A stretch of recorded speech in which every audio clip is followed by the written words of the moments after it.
morning, everyone, and you're welcome once again. My name is Lawi, and I'm going to be taking sales management.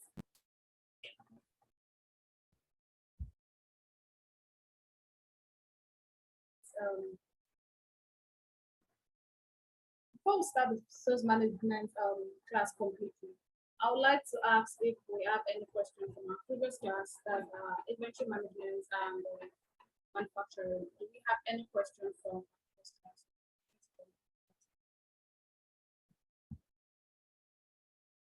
Any questions from our previous class so we can actually attend to them before moving on to the next class today?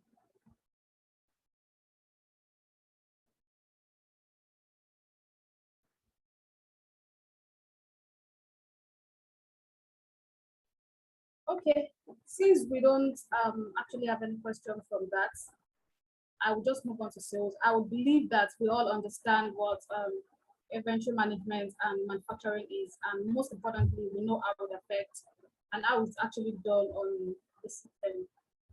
So I would move on to sales management now.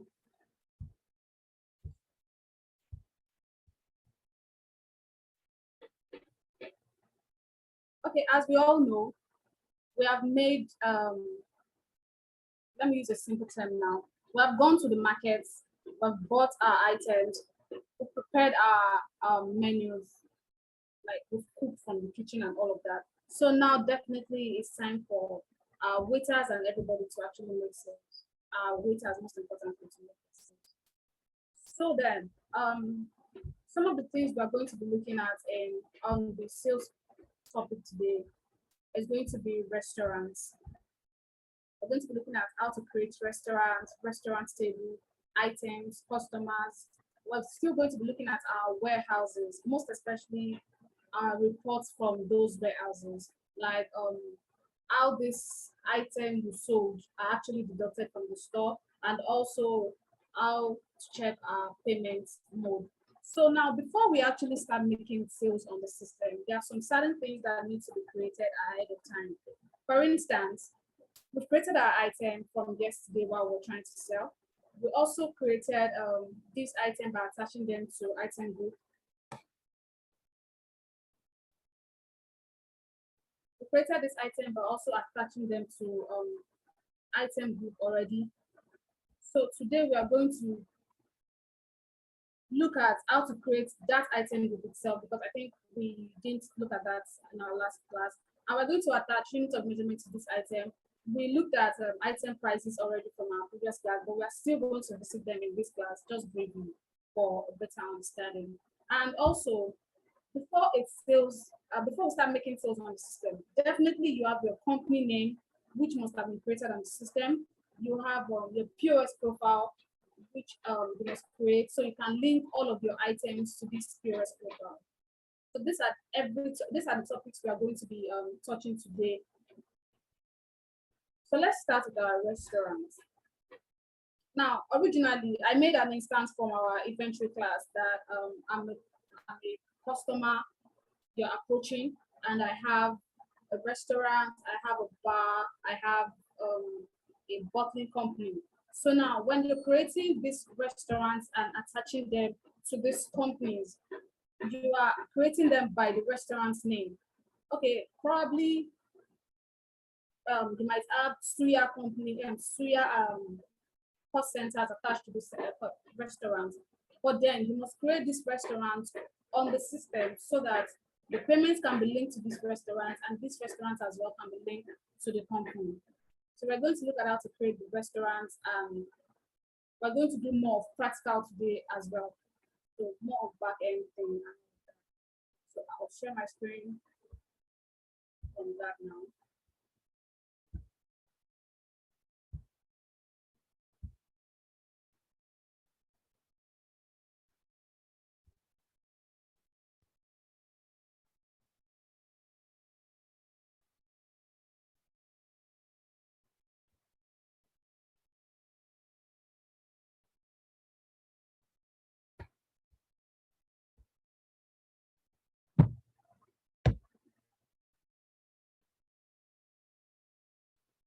Okay, You're welcome again. So this is our backend now. We're going to be creating everything needed to actually make sales. Now, making sales now is the final step we need to make. Definitely when a client starts making sales, all we need to do now is probably start tracking their reports and their store reports, their sales reports and all of that. But the sales itself now is like the final stage of it all. Once we get to making sales, that client is actually ready and business has started already. So now before we start making sales, like I said, the company must have been created on the system, and also we must have also created our POS profile, restaurants, and we must have booked our restaurant table. Now, the reason why we create all of these things is because restaurant table needs to be created. So by the time these waiters are making sales, these tables are actually displayed on their front end. I'm going to be showing us how the app looks like. That's the app in which these waiters make sales with. We're going to be looking at the app and we're actually going to be making sales. From that app, we're going to be seeing how the sales made from the app actually affects our back end as well. How these things reflect in terms of deducting from the store and also increasing our income as well. So firstly, we are going to look at creating restaurants. We're also going to be creating customer as well, so not forgetting that, but then let's create our restaurant first. Like I always say, everything that you want to create on the system, you can easily navigate through the search bar here, or you have it lined up on your front page. But in this case, I'm going to be using my search bar. Please, while this class is going on, if you have any question, you need me to pause anywhere, just notify me or just raise your hand on the board. I'll definitely see you. Pause. So here we would have our restaurants list. Over here, select your restaurant list. Any existing restaurants will be there, but I am assuming that this is actually a fresh company we are onboarding. So now I'm going to be adding a new restaurant to this. And then I create my restaurant name. Can someone give me a restaurant name we should work with today?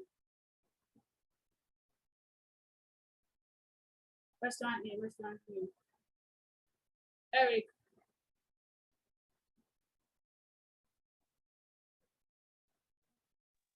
You can call the restaurant and Danish restaurant. Danish. Yeah.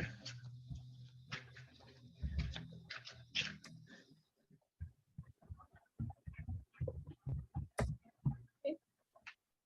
So this is our restaurant name. And our default customer, this means that for a customer that is coming in that we don't have his name, you want this customer to be called what?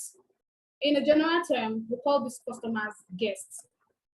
But most importantly, it is always advisable that we save our customers' name so we can be able to track these customers and also to track if these customers are actually owing us or paid excess or paid upfront.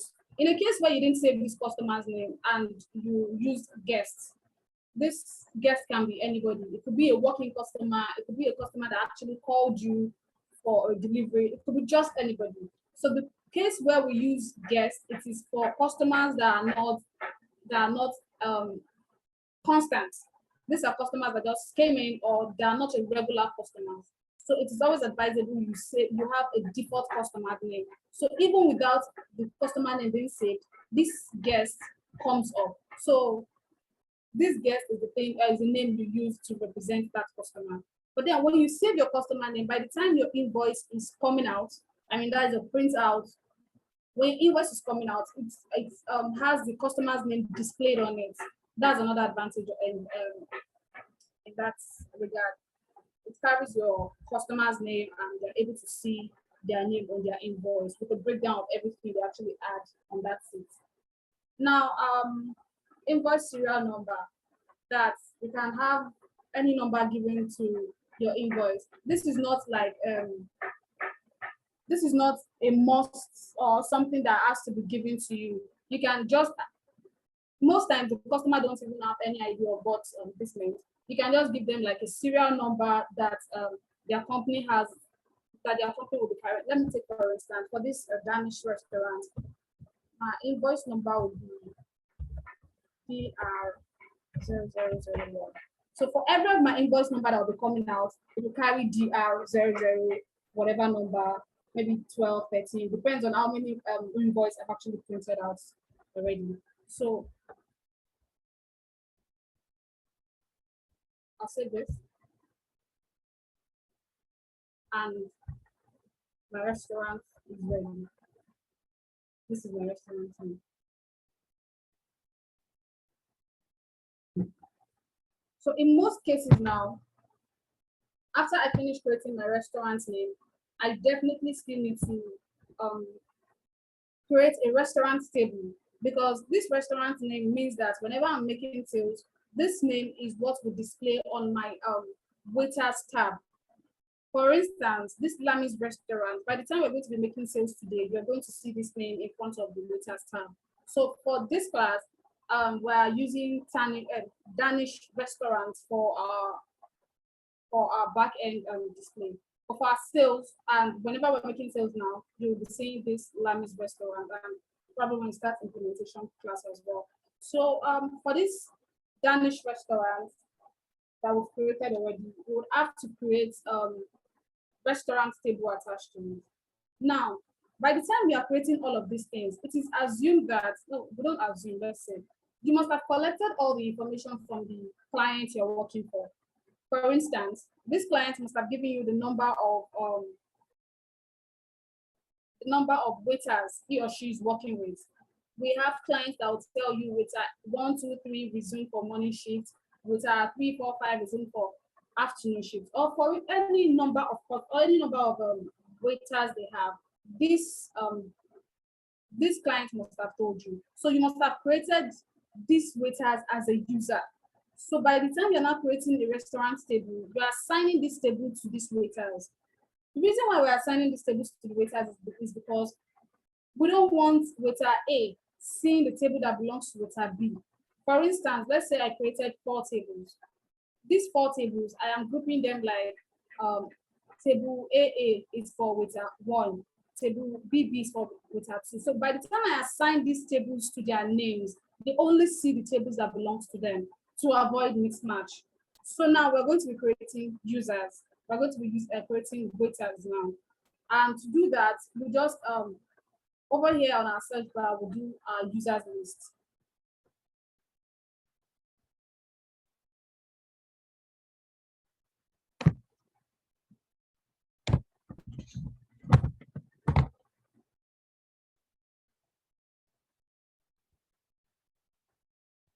And then I had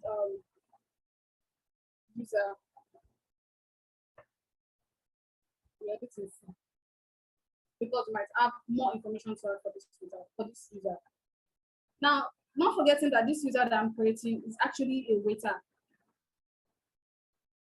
So the email address of the waiter, let's say the waiter we are creating name is Lillian. I'm sorry.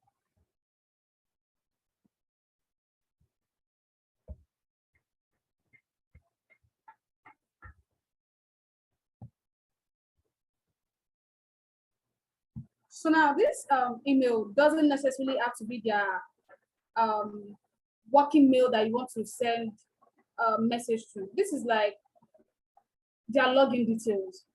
This is their email address, and then over here you have their login details. Like whenever they open the app, the name they want to use in logging in, that's their name and their password. Because without that, they won't be able to actually open the app or even make sales at all. So for this, I am still going to be using our email address to log in. And then our username is Vivian. By the time you check this and send welcome email, this person gets a mail on this email address you attached here. So this email address now gets the mail, and this user is able to change their password just in case the password are encrypted or the password I gave them is not a relatable password. By the time they get a mail or message, it shows them a box where they can actually edit and reinsert a new username. So for this, I'm going to be leaving it at this, and I'll be inserting a password.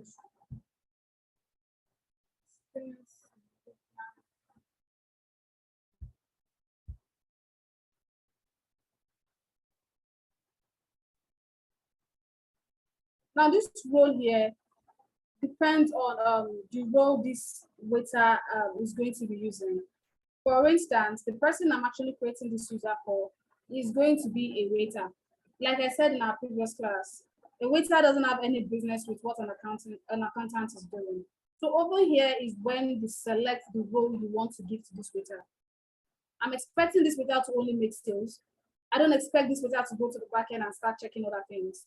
So what I'm expecting this waiter to do is to stick to the waiter role. So I can just give this waiter, I'll check this waiter box here, and I'll check sales management of the sales user here.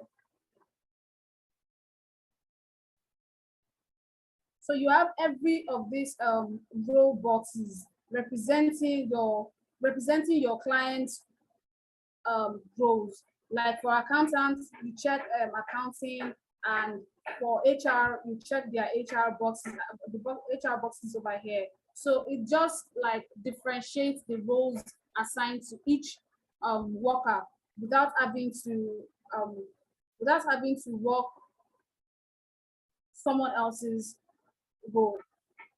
So we're going to be using POS user here as well, because this person will be selling from the front end.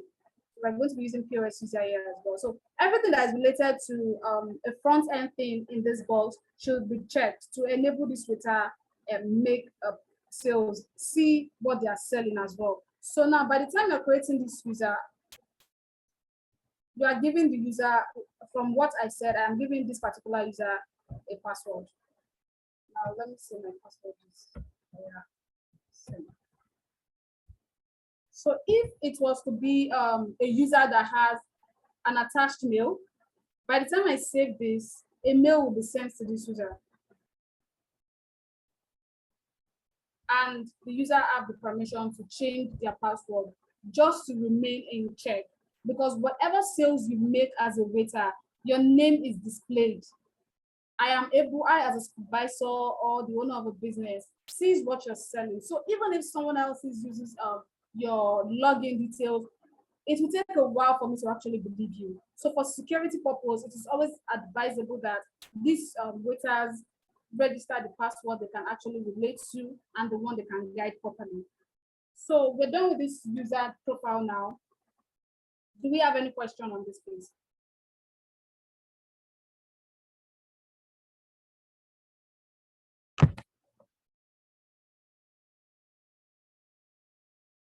Any question from the class on the user profile?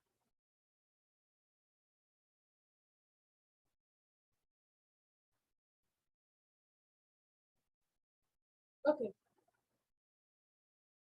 So now for a user that has been fired or a user that is no longer with the organization, all you need to do is disable the user, like you uncheck this box over here, and that user is not able to log into the site anymore, regardless of where this user is logging in from. As long as they're disabled, they're not able to come into the system. So I'm going to leave this enabled till after the class. So once we're done with this now, we're going to create a POS profile. Now this POS profile enables the waiters to make sales. This is the POS they're using. This is like their point of sales. The full meaning of POS profile in this case is a point of sales. This is what they use in selling. Without the POS profile, they can make sales, we can get a report of any sales. So now to create our POS profile, we can always search for our POS profile lists.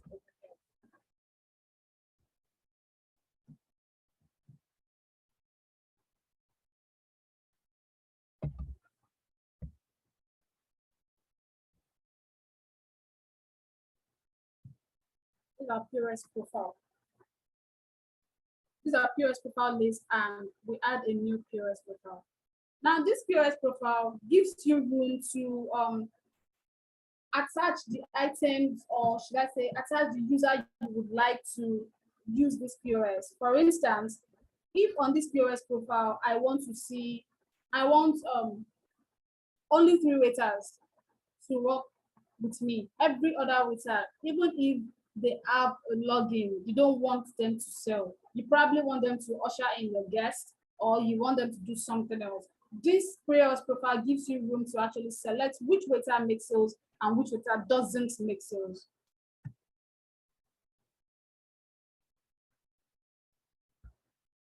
So I'm going to be creating a new POS profile now for the restaurants we just created. And I will leave the name as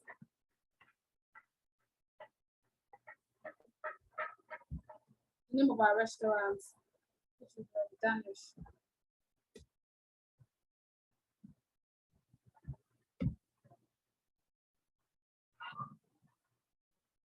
And the company name remains Danish Place. My warehouse now is where these items are expected to be taken out from. Whenever they are making sales using this POS profile.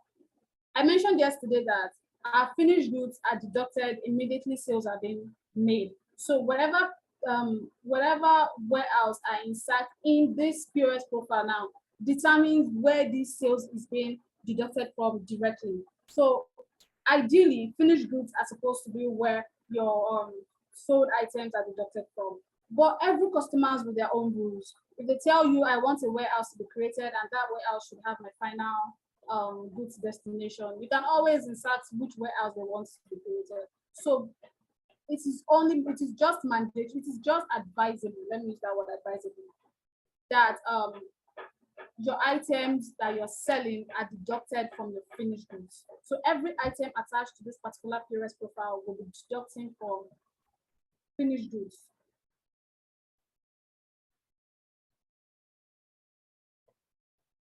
And then our restaurant's name is Danish Restaurant.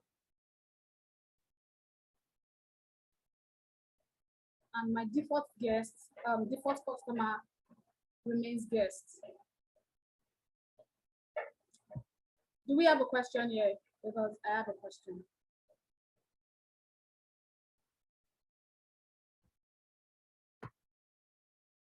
Okay, if we don't have a question, is Miss Kendi.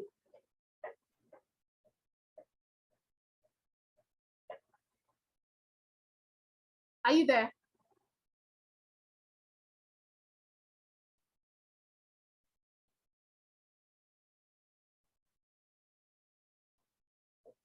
Drop the chat instead. Okay, you're in a bus. But I hope you can hear me from your destination. You can hear what we are doing over here. All right. Since Miss Kendi is in a bus, I am going to refer my question to someone else. Okay, yes, you can hear me. So the next person, okay, Ola Dimeji. Yes, Mr. Ola Dimeji, good morning.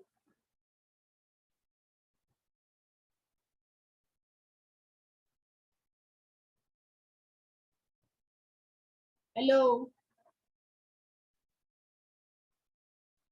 Good morning, ma'am. Yes, good morning, Mr. Ola Dimeji. Yeah, I hope you've been following the class because I have a question. Do you have a question for me first? Just like Miss Lilian used to do. No question for you, ma'am. Okay, I have a question for you, sir. All right. I mentioned something about having a default customer, a default guest. Can you tell me what that stands for? Saying we have a default guest. Come again, please.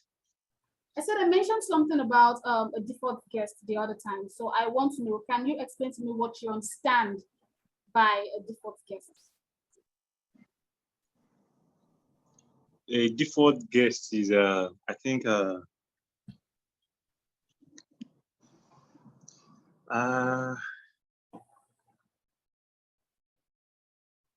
usual guest that visits the bar or the lounge, or that comes to make a regular patronage. I'm not sure Okay. if I'm right. All right. Does someone else want to try that? Mr. Mayowa. Sorry, please. I'm just joining. I'm just joining the class. So Okay. All right, you're welcome. Just stay tuned. Okay, I'm going to try someone else. Miss Lillian, you know I'm coming for you.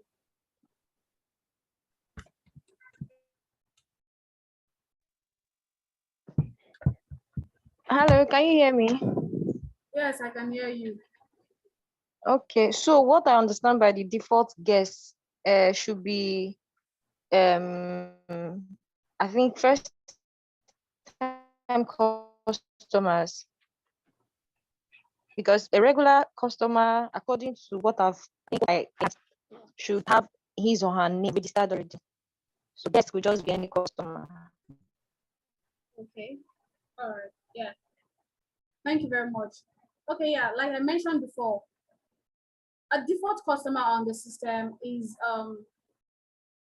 a customer name you would want to represent your usual customer. For instance, a default customer is usually your working customer, your customers that are just coming, customers that don't have their name on the system. That means, so when you don't have a customer name on the system, it is advisable that you have a kind of tag that represents or describes such customer. So in our term here, we use guests to describe a customer that is not a regular customer or that doesn't come in often, because we are assuming that once a customer is someone that actually comes in regularly, regardless if they come in every day or not. Once they come in regularly, you save this customer's name. So instead of using a guest now, you are using the customer's name instead. So in a case where you don't have that, you use your guests.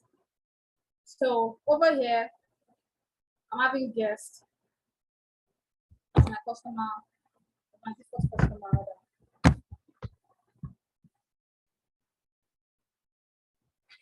And my country is Nigeria.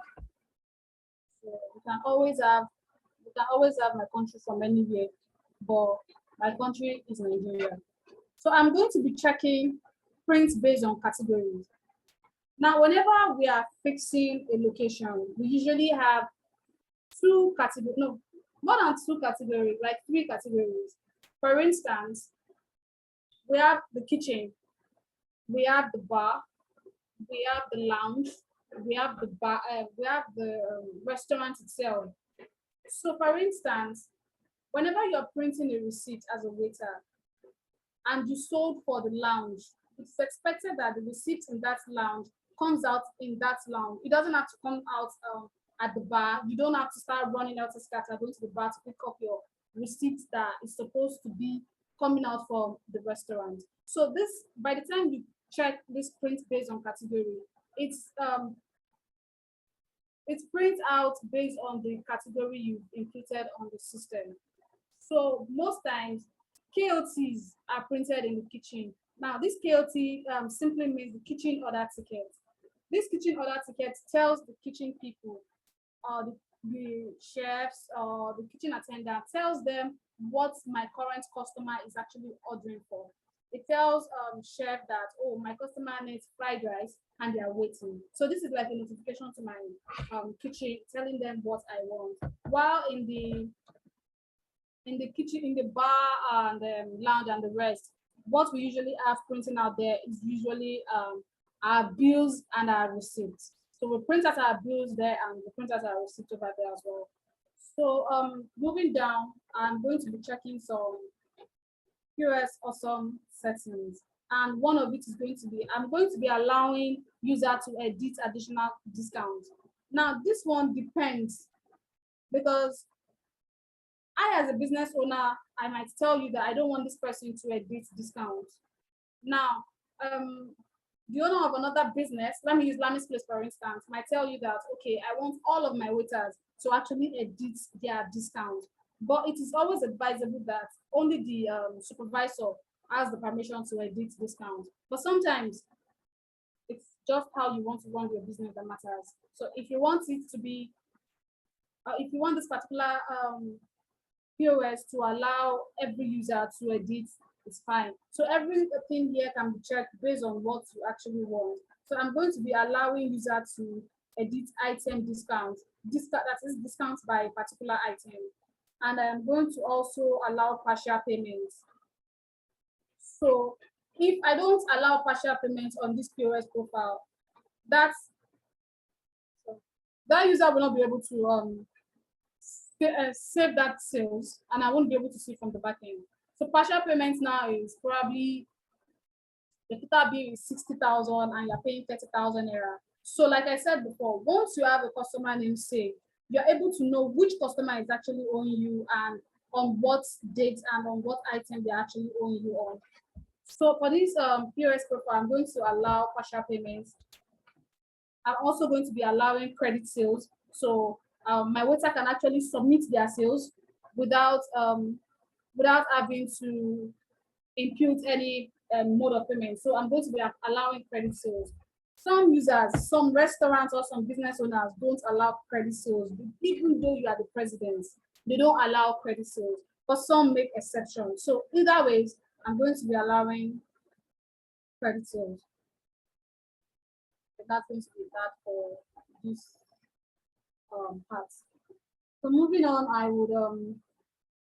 I would be attaching the users to this particular POS profile.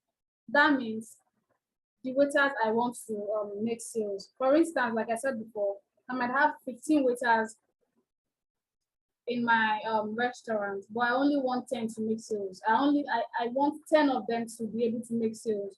The rest 5 should either be ushering in my customer or they should just be doing something else. I don't want them to sell.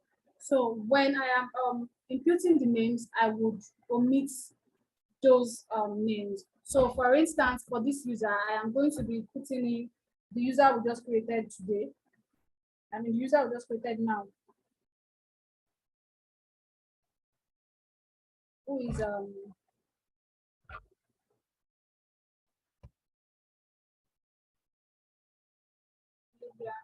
Lillian. yeah, Lillian.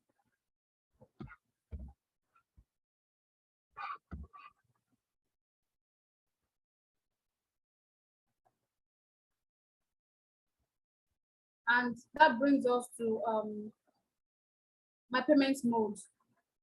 So usually before once you get a customer, your accounting setting has been done, which I believe we've checked in our previous accounting class. You've imputed your mode of payment already. So now you're going to attach this mode of payment to your POS profile, because it is the mode of payment you attach to this POS profile that will be displayed for your waiters. If I want my customer to be paying through Wema Bank transfer, to be paying with Wema Bank transfer rather, if I don't include that in my POS profile here, if I don't include it in my mode of payment over here, my waiter won't be able to see that particular mode of payment, and he or she will not be able to check that mode of payment. So it is always advisable you include your mode of payment over here. So for this customer, for this POS, I'll be using cash first, which definitely I'll be accepting cash. And cash is going to be my default mode of payment. And the next mode of payment I'll be using will be POS. I'm not touching creating mode of payment because I believe that has been taught. So I'm going to be using POS Access Bank. And that will be that. So those are the 2 mode of payments I want to be used in my restaurant. If your customer wants 15 mode of payments, include them all here. The system doesn't restrict, so include as many as you would want. So next, I'll be doing my configuration setting, which I'm going to be allowing users to edit discounts, like I said the other time. So My next input here will be my items. My item group, and now this my item group now, I will not be including raw material. Can someone tell me why I won't be including raw material to this?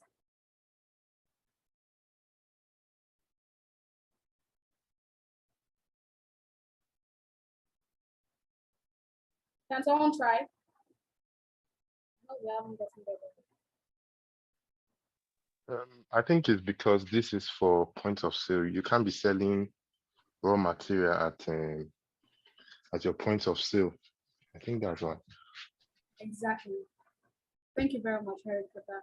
So we're not going to be including our raw material because we don't want our raw materials to display on the point of sales. So item group that I'm including here on my POS profile are actually the things that will be displayed on my point of sale. Like I said, the point of sales now, the POS profile now is like a general setting for your sales. Everything included on this POS profile determines what is going to be displayed on your point of sales. So for this part, this item group, I will not be including my raw material because I don't want my waiters to start seeing raw material from their own end. So over here, I'm going to include breakfast, breakfast,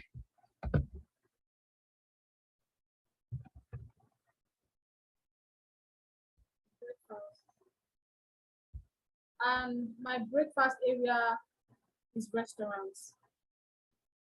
I would just include all of the usual ones I know. Then shisha, I'll include shisha, and my shisha area is usually barcodes. And then I will include alcohol.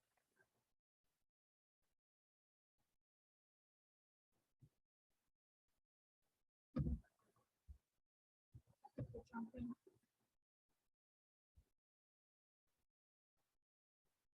My champagne is going to be from bar. So as much or as many as you want to add, just keep adding rows till you get to your final row. So over here as well, I'm going to be including my customer group. Now for this POS program, I'm going to be using all the customer group, any customer group that is added. So I'm going to be using all customer group. Now it depends on how you actually group your customer, as a waiter rather. No, as a business owner rather. So I might say, let's say for instance, I have a very big restaurant and probably Glow officials, they use my restaurants for yearly their end of the year parties. Now this particular customer are commercial customers. They are not my everyday kind of customer, but whenever they come in groups. So that's like another way to actually group your customer. Depends on your client's preference actually. So the next thing we're going to be looking at now is our KOT printing area.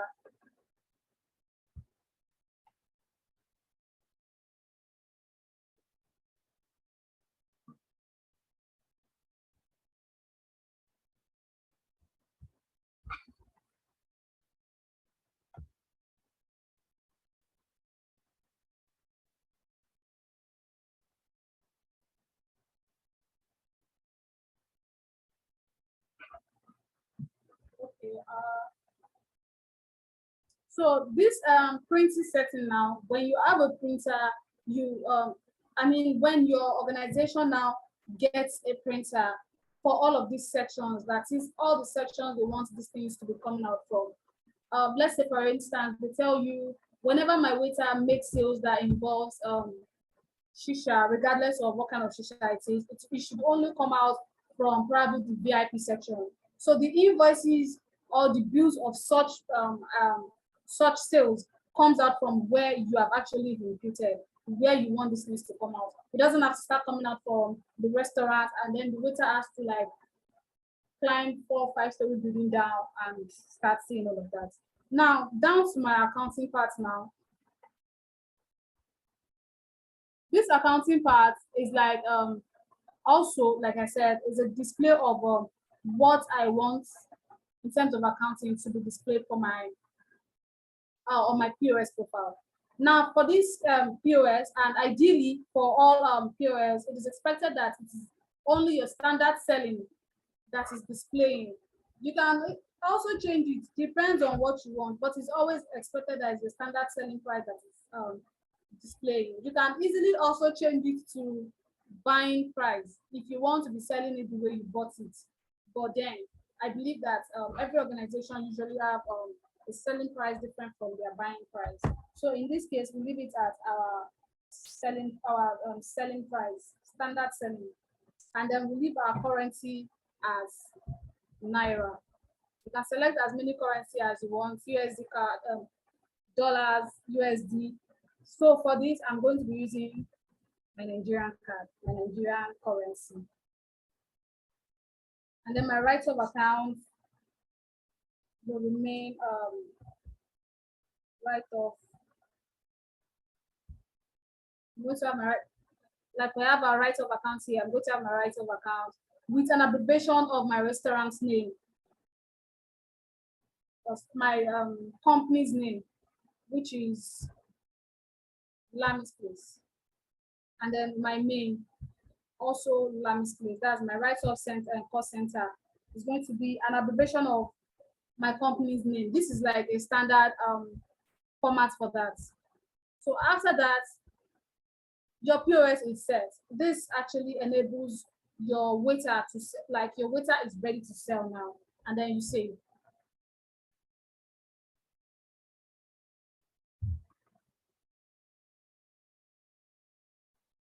And this person, waiter, you input here. So even after saving, you can always still come over here and add username. That's for the person you want to be using this POS. You can always come here and still remove a particular username. You can always add mode of payment. You can always add regardless of what you are doing or what you are no longer doing. So if this POS profile is no longer in use and this person doesn't want it anymore, you can always come by here and disable it. So the POS profile is just like your point of sale setting. This everything you input here actually determines how your waiter sees everything you input here. So whatever you input here shows on their point of sales, and it's actually describe everything they have to do from their own hand. So we're done with this point of sales now, and like I said before, we'll just say this particular user is ready to sell. That is after we must have created tables that will enable this user to sell as requested. Do we have any question on this before I move on?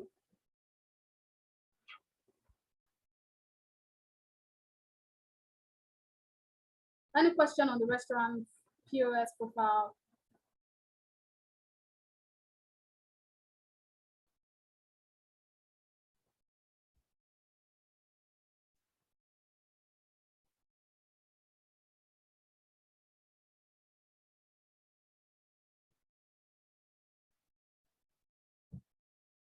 Okay.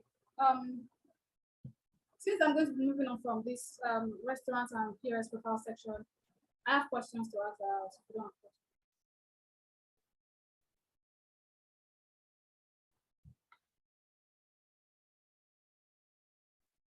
Okay.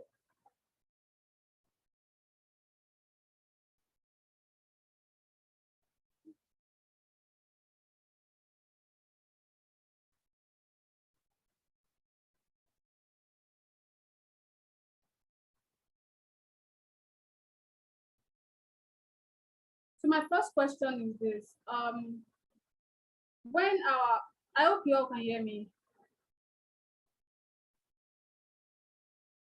When creating my POS profile now, I'm talking about creating POS profile. So when creating my POS profile, and I actually make a particular waiter, I actually make a particular waiter a default waiter. what does that actually mean? Because as you can see over here, I made this Lillian waiter to be a default waiter. So what does this mean? Since we don't have a question.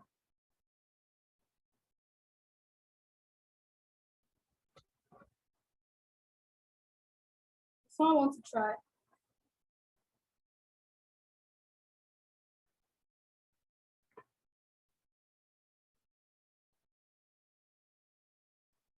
Okay.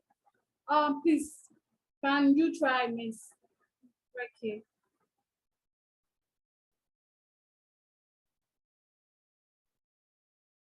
Okay, let me just try. I feel she's not, you can as well change her when you want to, change the waiter when you want to. Or No, I meant that when I made this particular user, when I made this user a default user, what does that point. stand for? Like, why did I make that particular user a default user? Okay, I got a message from Kende that says it means that Lillian is the only one that can operate the POS.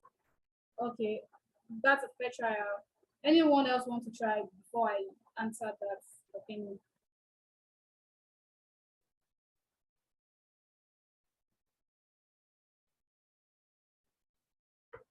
Okay, all right.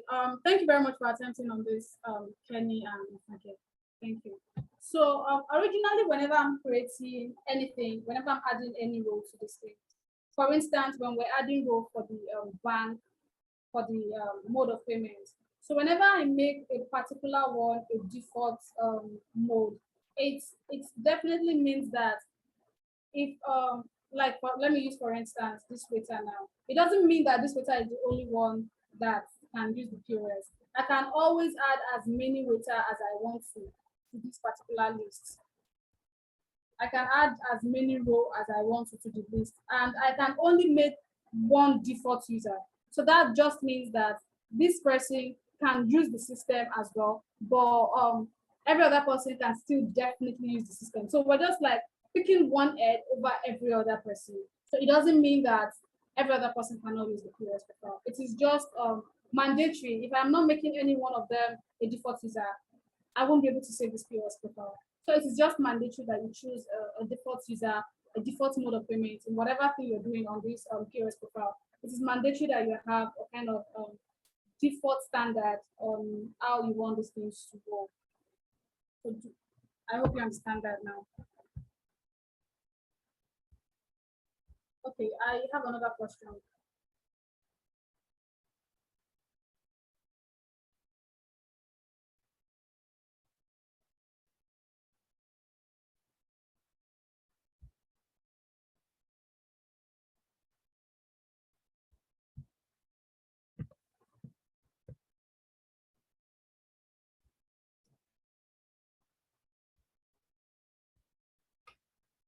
Okay, I said I have another question, which is being a client you are approaching now, and I am telling you that okay, I want waiter A to make sales, but I don't actually want waiter A to have access to editing for a particular client. I told you this waiter is able to make sales, yes, but then the waiter shouldn't have access to add discounts to a particular customer. Probably my complaint to you is that this waiter said they Coke for 3,300 naira.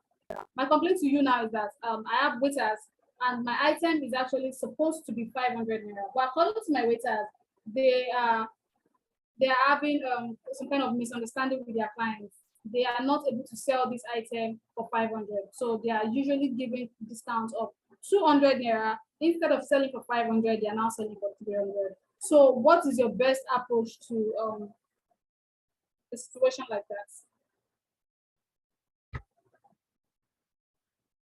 I'm sorry, I don't get the question. Can you just explain it again? I'll come again. I said, I'm a client you are approaching.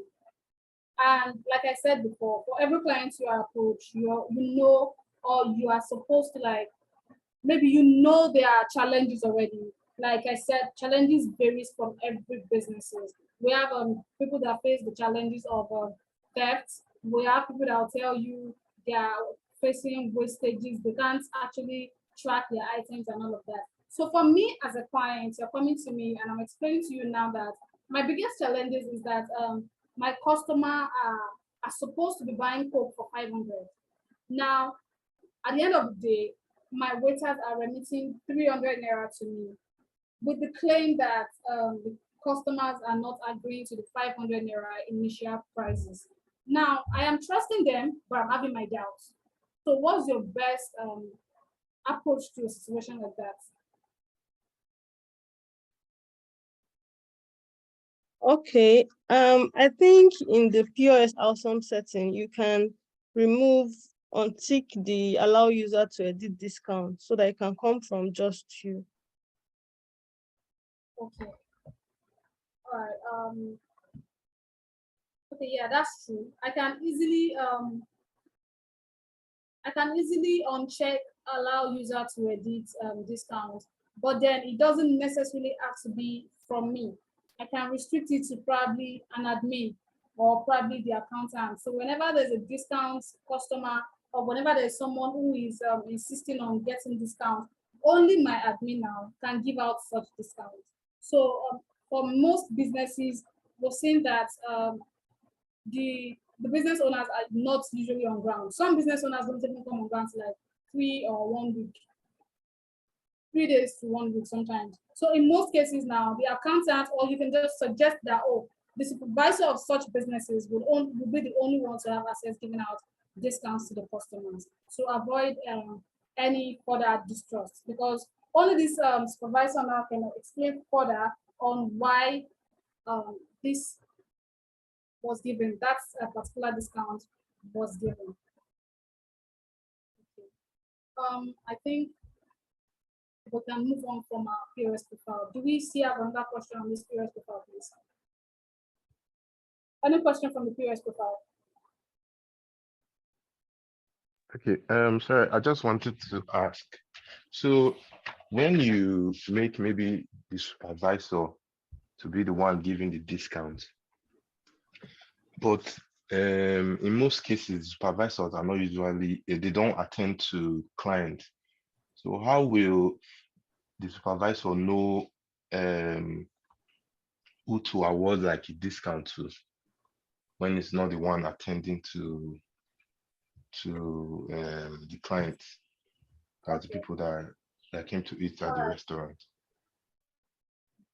Okay, so now for every businesses, they have their different settings. We have some businesses that the supervisor plays a complete supervising role that is supposed to like supervise every area of the business. Like this supervisor is aware of their rush hour. He knows when businesses are very, very tight, like when customers come in regularly. Now, for a particular user that walk up to a supervisor, it's not it's not when a user walk up to a supervisor now and tells the supervisor that I have a customer out there who wants who wants a discount on this and this. Now, when I'm giving that supervisor the permission to put this discount, and that discount is enabled only by that supervisor, by the time this user is printing out a bill, it carries that discount. I hope you remember that. So even if this waiter wants like play a fast one, the customer is aware from his bill that this is your bill, this is your discount, and this is what you're expected to pay.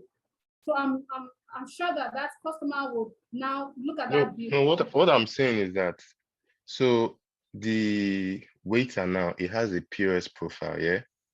Yeah. So the discount, if the supervisor gives the discount from his POS from his own profile, how will it reflect on the profile on the waiter that so customer is getting discount from the supervisor? Yes, it will appear from the bill, and the bill will reflect showing the discount. In some other cases, you can as well set a discount. Okay, for instance, we have other customer that will tell you that from January 1st to January 31st, we want to go on discounted sales. That's a differential. You can easily set that as well. So for this case now, I'm talking about a particular client having to get a discount. When you're printing this bill, it's actually acknowledge the discount prices that was given to that customer. Does that answer your question, Eric? Yes.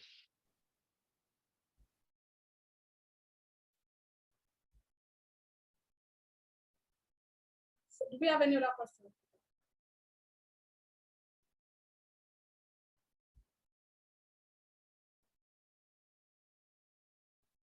Any other question, please, before I move on?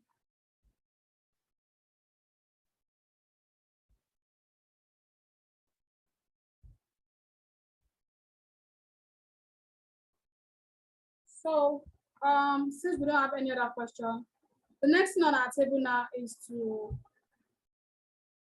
create our restaurant table, because we actually created a restaurant already. So now we're going to be creating our restaurant table. Like I said before, the restaurant table enables the waiters to actually make sales. They are able to select table 8 or table 2 from their location. So by the time we create a restaurant table and then we group these tables, that way these tables can actually display on the waiter's end. So now to create that restaurant table, we can always search for a restaurant table over here.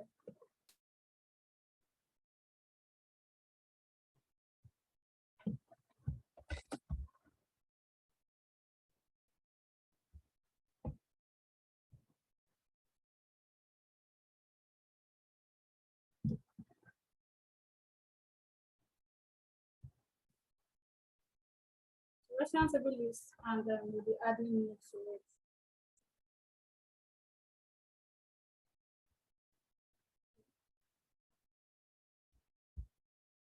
Then we add new restaurant tables.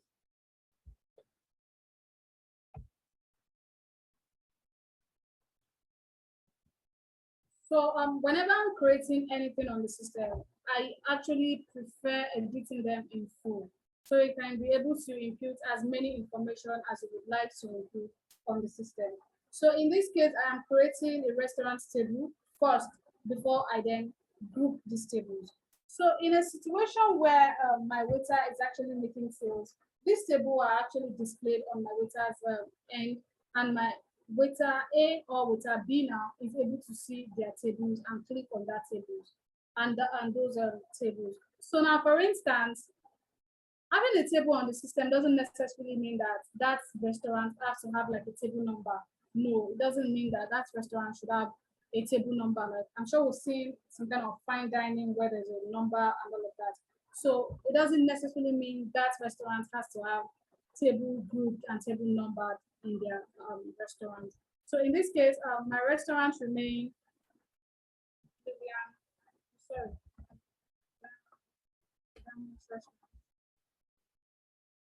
My number of seats.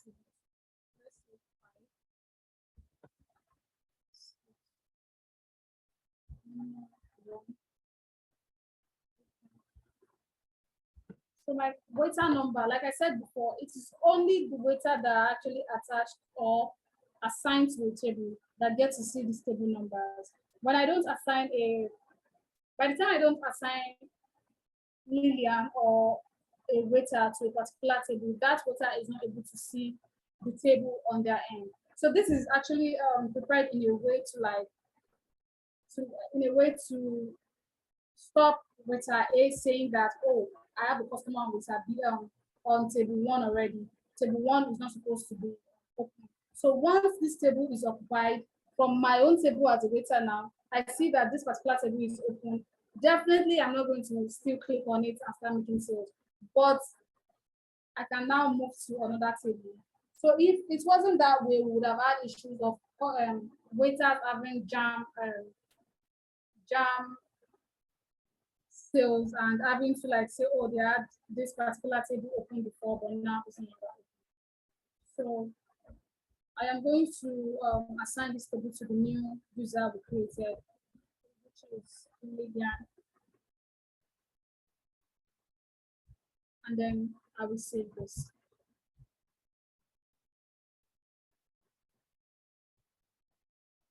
So this table is now open from our end. So as she's making sales using this table, I am able to see the table number, no, sorry, the invoice number from my report. We're going to be making sales, like I said, and we're going to be seeing all these reports reflect on our sales. So I'm going to create another table name. So I can group them and we can.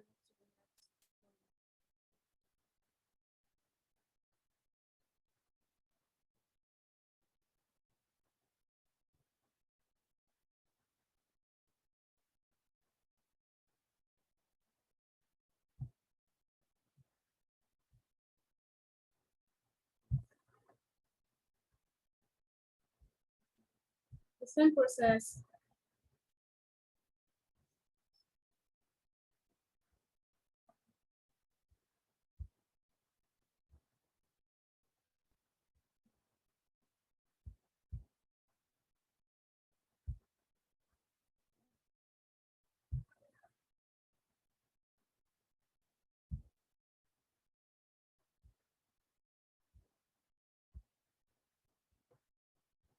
So this is it.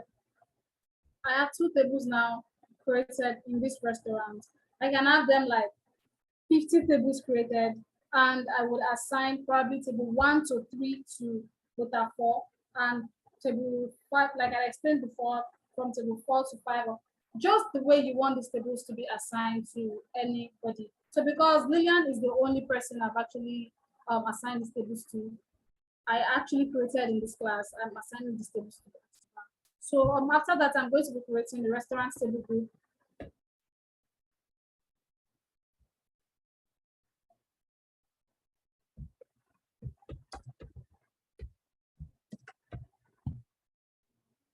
Restaurant table group list.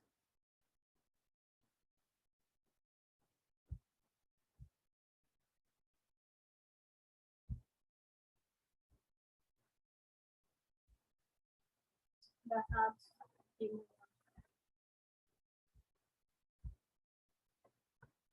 my restaurant table group name would still be, okay, let me leave it at Danish.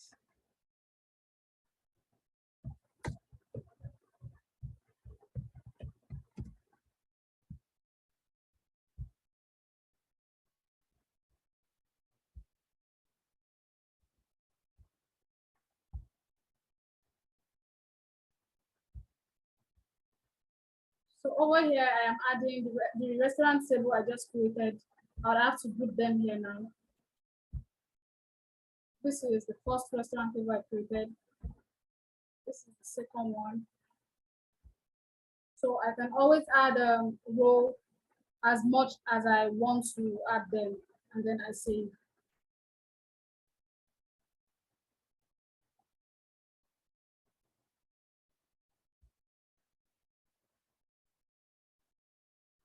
And that's it for this restaurant table and the restaurant table group. Do we have any questions?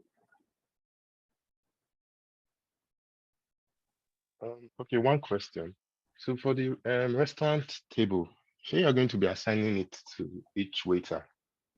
Yeah.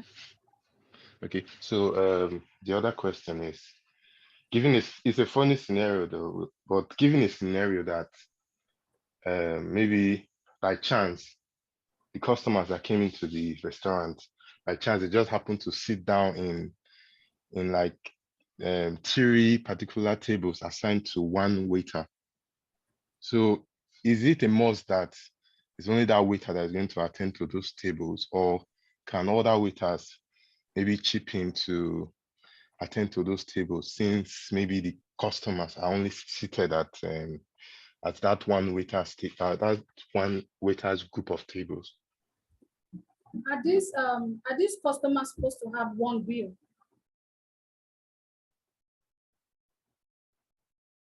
Sorry, I did not get you. I said these customers that are seated in separate tables, are they supposed to have one bills? Like, are you supposed to print out one bill for them, or? No, not one bill. Like they are just They just they're happen to just different random people that just happen to just be on the table for a particular waiter, Okay. on the Yeah, group of tables. other waiter can attend to them as long as they are not going to have one bill. Because by the time even if waiter one, let's say for instance, even if waiter A is the one attending to them, he or she will still have to like split their bill. So in this case, another waiter can just, like I said before, that it doesn't necessarily have to be that in the restaurant you have a number on the table. It could be just a normal, random kind of restaurant. So it doesn't have to be because they are on this table, it has to be waiter one that is attending to them. So other waiter can as well come assist on that table too. Does that answer your question? Oh, okay, yeah. That's a good question. All right, so do we have any question? Any other question, please?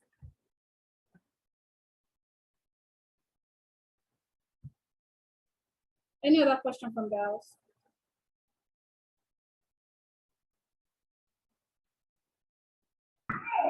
Hello, ma'am. Yes, ma'am. Good afternoon. Hello.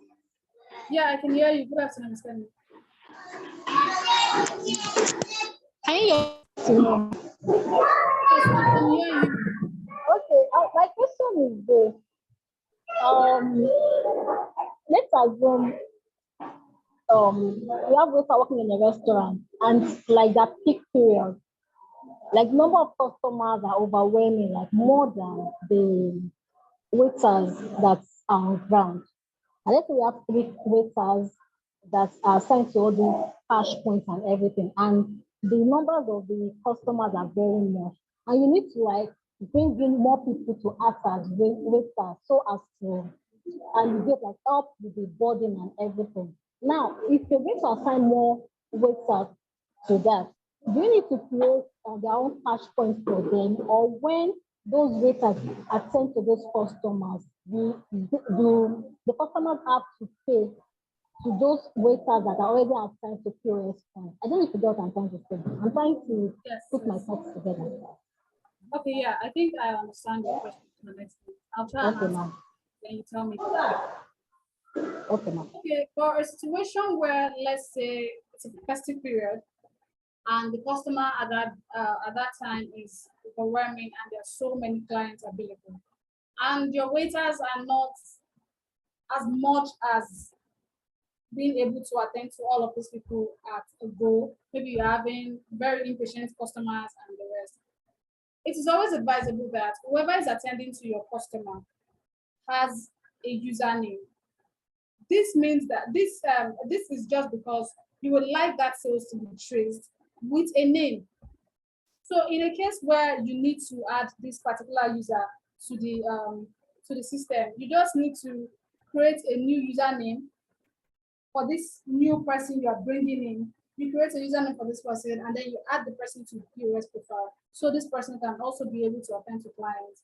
But if it's a kind of a one-day thing, like it's just a random day sales and that sales just happen to be, that day just happen to be a special kind of day.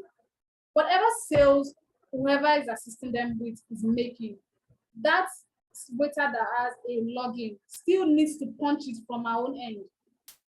Because that way a bill will be printed out, a KOT will be sent to the kitchen. Without all of this, a KOT can't be sent to the kitchen. You would just have people running scatter around. You won't have a KOT sent to the kitchen, and you won't have an invoice or a POS being printed, a bill being printed out. Does that answer your question? Yes, it does, but I think, okay. So after that, the latest is the festive period and the rush is over. So that means after that, I've assigned the waiter to help the existing waiter at the point of sale and everything.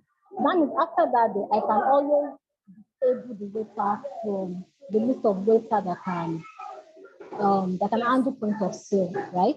Yes, yes. You can always remove their name from the point of sales on waiters, or you can disable them. Thank you, ma'am. Do we have any other question, please?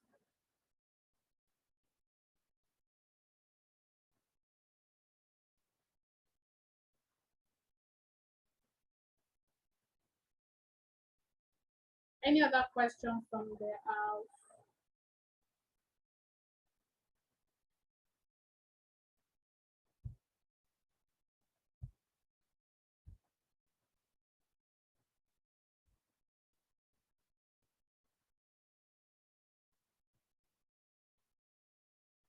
Okay. Since we don't have a question for me, I have my own question.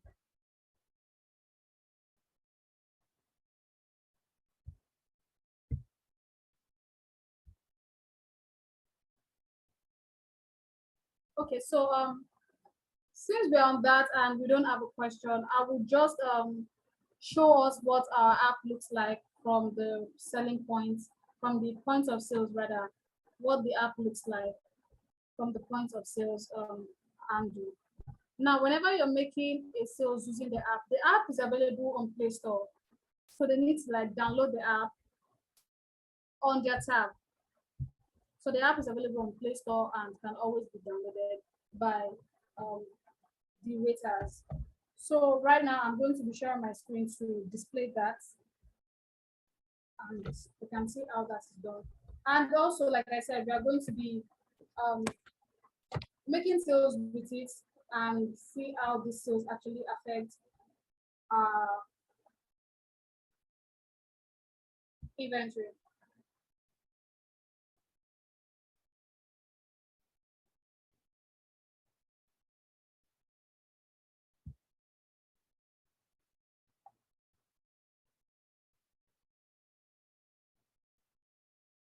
So is my screen visible? Yes, it's visible. You can see my my phone screen. Yes. Yeah, yeah, we can see it. This is the app this is what it looks like from the okay, let me show you from the back how it actually looks like. This is what it looks like from Play Store.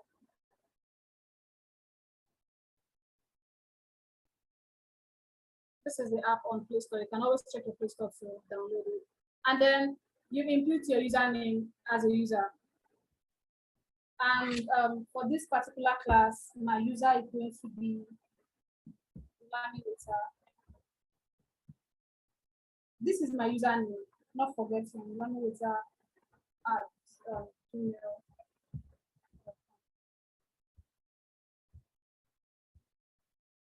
My password.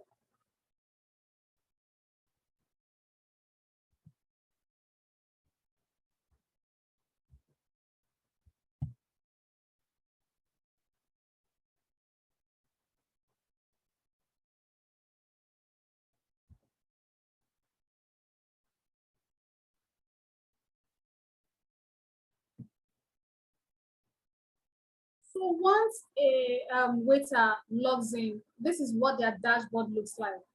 This dashboard now shows you a summary of their open orders. It shows you a summary of their order closed for the day. It also shows you their total KOT printed and their cancelled order. This is like a summary of every waiter and what they have to see. Like I said before, a waiter most times don't have any business with what is happening in the accounting side of it. So in this part, what the waiter is concerned with is the total open orders they have. That is most likely their open tables. Open orders in sense that the sales they have not closed. Probably the customer has not made payment yet, so they haven't closed that sales. Or maybe the customer is still eating and they have not closed that sales. So orders that are closed for the day are orders that they've actually made payments for and they've actually closed that order. Another one is their total KOT. Like I said before, KOT is the kitchen order ticket. this ticket informs the kitchen on what they need to order and what they don't need to order. So this particular summary gives the waiter a summary of what has been happening in their day-to-day activities so far. So over here, I am going to make some, as a waiter now, I want to make sales. Please, I'm not forgetting that the sales I'm going to be making are sales that we actually have in stock from our last class. So we can actually see how this thing reflects in our last class. So this is what the waiter side of view looks like. This is their dashboard. This is the tables, their orders, their KOT list, their items, and then their customers. In case, like I said, it's the waiter that actually attends to the customer. So they know which customer has been coming frequently, more frequently. So they can easily add a new customer over here and add the new customer, add the customer's phone number, and this eventually reflects at the back end. Just add a new customer over here and you insert their address, phone number, and that's it. Okay, let's say for instance, I want to add, please, this is a sales section. We all need to be involved. So please, someone give me a customer name you're using for this.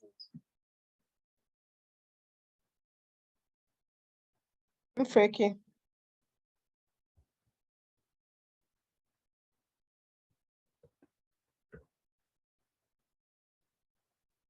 I hope this is correct.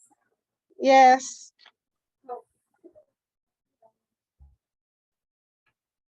Okay, phone number, let's just put something random. You're expected to actually have a phone number. Just like update their, I've seen a customer that actually, I mean, one of our clients actually likes it when he sends a review, like a kind of monthly message to his customer, or probably some kind of thanks for patronizing us, we now have a new item, just things like that to help them follow up. So I'm going to, Miss Ufreke, where are you talking from, please? Port Harcourt. Port Harcourt, wow. Wow. Yes. So I'm adding them as a customer.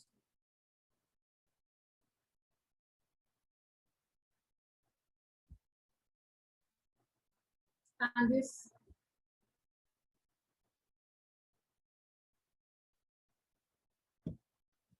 is added form.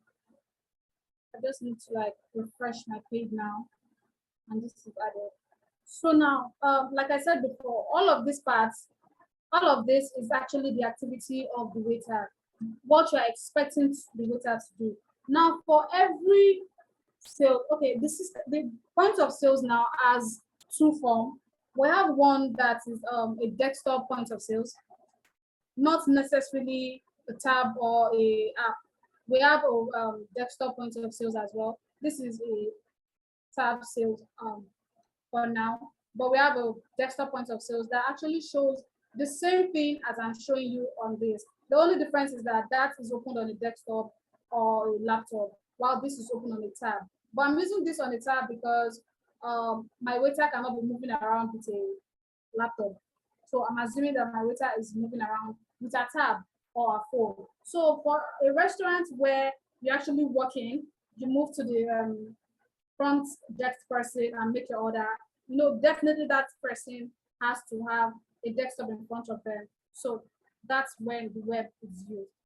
So now I'm about to make an order. As a waiter, I click on this table. And these are the two tables assigned to me as this user. As Lami, this is my table that has been assigned to me. Now, if my tables are open, my table for now is empty. That's why it's in a plain color.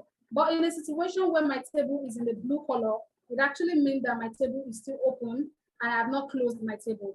When it's in an orange color, it means my table has overstayed. Like I actually need to recheck this person to know, because that means that overlap in terms of the time frame. So now I'm about to make an order. Place my order as a customer. And here's my waiter.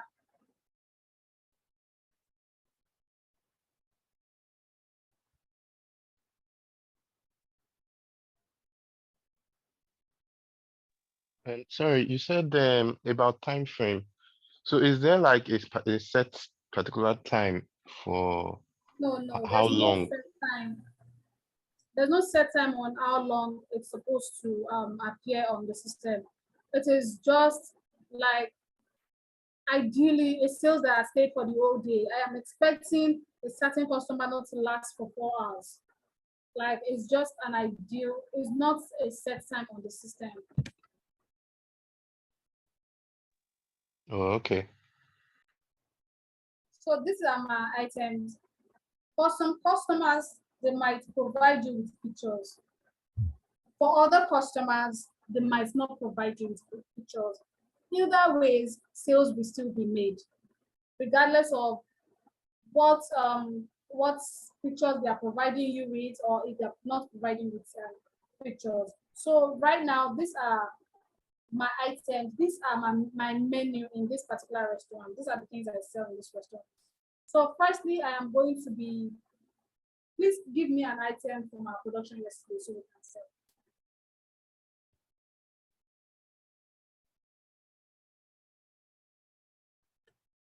Fried rice.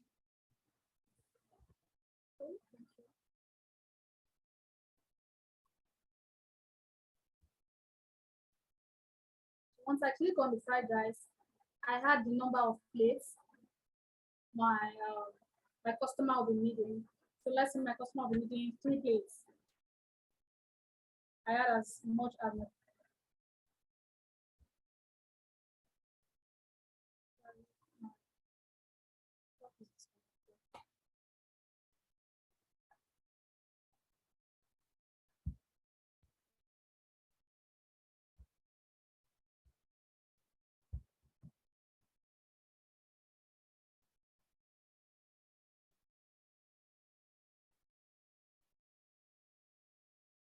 so I add as much as I would like.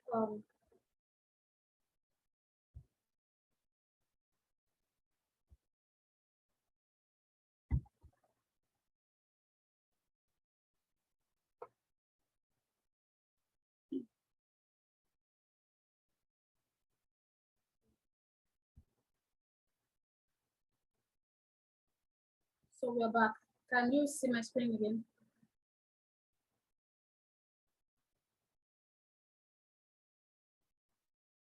Hello.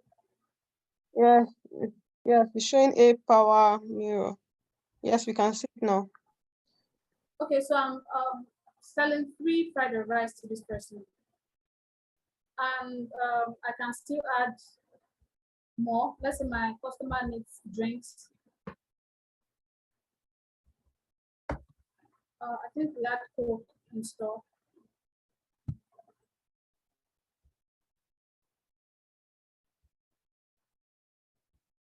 Customer needs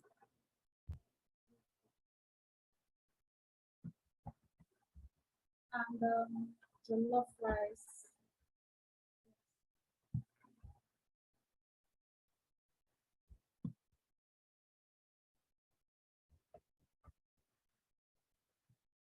Okay, I think I had barbecue chicken with my fried rice now. My fried rice was 3 plates, so my barbecue chicken was 3 pieces. And now I'll view all of my orders. These are my orders as requested by my clients. Now, there are times where your clients doesn't have a very strong network, and automatically they are switched to offline mode. We run an offline mode as well. This offline mode enables the waiters to make sales for the main time when there is no network. So once their network is off, the offline mode automatically comes up. But one thing is that they would have to sync in their sales immediately their network is back. That way, they are able to view their sales from the back end, and their account is able to balance. If they don't sync in their sales, that wouldn't allow their account to balance at the back end. So over here now is my sales ordered by my clients. He or she wants all of this. And I can print KOT. This KOC now gives my kitchen the order on what I need. But from this for this class, I don't have a printer, and it's going to tell me my printer setting is not correct. So I'm going to leave it at this because my printer setting is actually not here right now. So my KOT would be here, and we are going to check my tables. Now automatically you can see that my table is on green color. This is to notify me that this particular table is open. Leaving this for a very long time actually changes the color as well. And once my table is closed, it goes back to its original form, which is plain without color, just like this. So I'm going to go back to the table now and print my bill. It's either I print my bill for my clients, or if my client actually wants more orders, I update my order. Now let me update my order. Let's say my customer wants this one.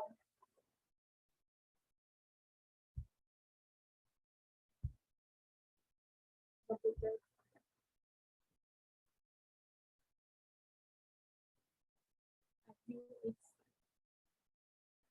Now my customer is ready to pay after my bill must have been printed out. So this is my total bill for the customer. So like I said before, when your bill is coming out, if you're having a discount, my discount displays here and I'm able to see how much of the discount. For this case, I don't have discount and I wasn't able to impute discount from the sales initially. So my sales is just what I have is what they're going to pay. Now, I can split the mode of payments. It doesn't necessarily have to be cash completely or POS completely. It doesn't have to be all of this. Like I said before, the mode of payments that were attached from the beginning of my POS profile are what is going to be displayed over here. So now I can always select my mode of payments regardless of how many times this person is paying. Now,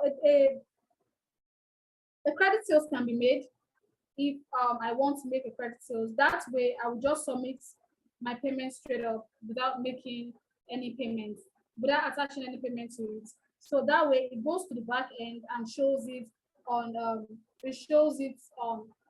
as unpaid in terms of status. Now it carries unpaid. So for this case, I'm going to be adding payments, and my payments is going to be splitted. I won't be paying completely with cash always. I will be paying 700 naira with cash because of the cashless policy. I don't have cash on me. So I'll be paying 400 naira, 400,000 rather, with POS, and then I will transfer 94,000. I hope that's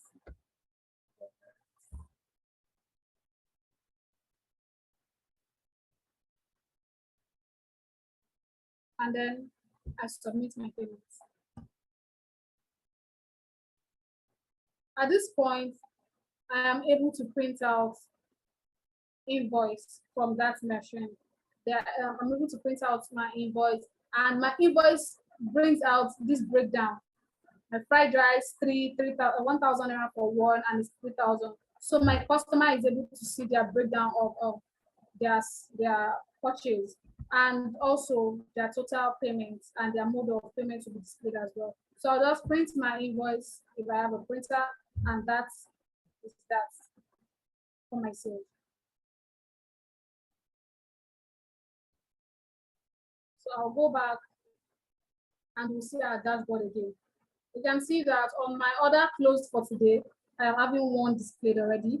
On my KOT printed for today, I have 3 displayed here already because I printed for drinks, I printed for food, and also I printed for barbecue chicken. So these are my KOT for today. And let's go and see my table to see the status of my table as well. So this is my table. It is back to its original color because that particular customer has finished paying and everything. So I'm done with this table, and this sales is completed. Do we have any question on this front end? Because I'm about to leave the front end. You said they are going to show us the offline mode. No, I said when there is no network, the system automatically switch to an offline mode. But when there is network and you still want to run offline, you just need to go to your settings on this post, on this your you go to your setting over here and you switch it to offline. This is Oh, our offline. okay. But I wanted to ask a question regarding the offline mode. All right. So in terms of the offline mode, does the app have to be open to store the data, or does it store to maybe the local storage of the phone? And when you open the app again, the data will still be there. When you made sales using an offline mode, when you come back, even if you log out or you log in, it will still be saved over at your you will still have it on your cloud, and it will be there until you actually sync in your sales. It will tell you that you would have it that you have an unsync, like over here on my storage setting, I have unsynced data here, and you can view all of your unsynced data. That way, you can now sync the data. That's when you must have recovered your network. Now, when you sync your data, it now shows at the back end. Does that answer your Okay. question?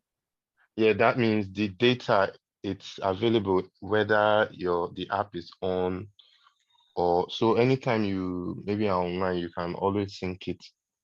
Yes, you can always sync it, but it's advisable Oh, that you sync it after every sales so you don't lose any oh, data.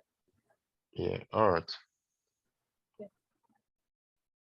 Any other question, please, before I leave this part? Mr. Preke, Lillian, everybody in the class, do we have a question? I'm about to leave this section. I'm fine for now. All right. So I'll just stop sharing this part.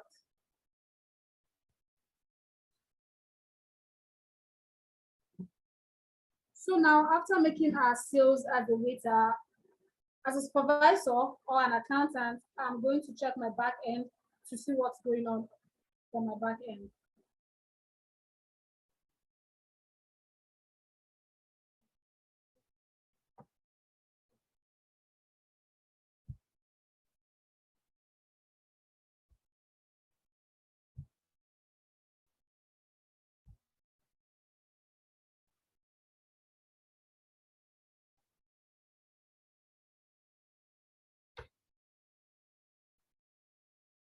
So I will be checking out my sales invoice first, and also my mode of payment first before we actually check out our stock deduction. So firstly, once I have made my sale, or once my waiter is actually making our sales, even if those sales are submitted or not, as a supervisor, I can always check even when those sales, or even when those tables are still open. That is when he or she has not made payments for the clients. Now, over here, I am having the sales I made today. That's the one I made 5 minutes ago. The one we just made now. So now the status is unpaid. In a situation where I am still having that sales in drafts, that is my customer has not paid, that way my status will still be in drafts. And when it is cancelled, that means this particular sales was cancelled, and it automatically leaves my accounting section. That's the income leaves my accounting section automatically. So this is how the status actually changes. We have the draft, we have return, credits, notes issued, submitted, paid, partly paid. In a situation where it wasn't paid completely, I paid some, and then I'm having credits sales for the rest. I'm having unpaid and discounted. So these are like the status arranged for this particular POS profile. So now with seeing this, I am going to check my sales. These are like the numbers of reports we have to check our sales now. For my sales, I can always check my sales report from my sales analytics report, my sales register report, my item-wide sales register.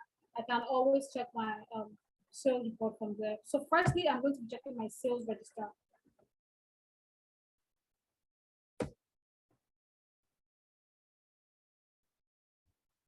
Like I said yesterday, any reports that you have to check that has to do with timing, you can always change your timing. You can always search for that report based on the timing of that particular company.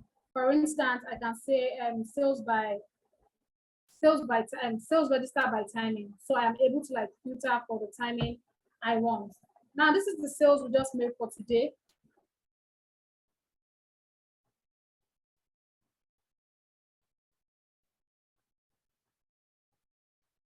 Now this is the sales I just made for today. This is the sales invoice, the posting time, the customer's name. If the customer was to have a name, I would have a display over here.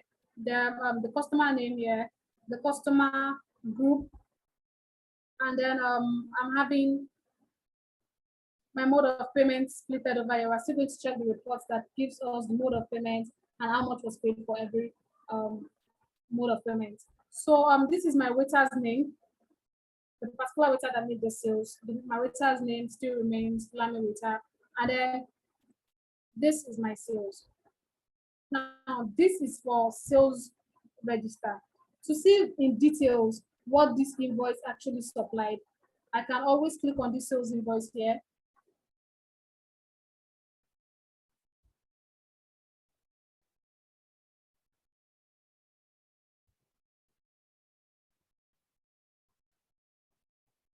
And it gives me in detail what was sold.